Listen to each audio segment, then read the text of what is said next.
عقاب‌های طلایی چشم انتظار آنها بودند.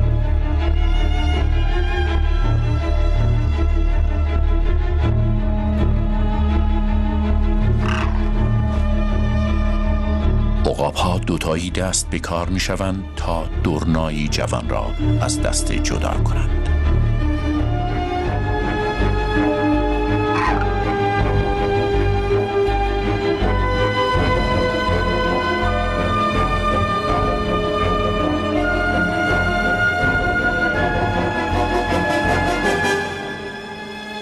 از شنگال یکی می‌گریزد، اما دیگری او را به چنگ می‌آورد. حتی یک درنای جوان نیز طعمه سنگینی است و عقاب برای مهار او باید تلاش کنند.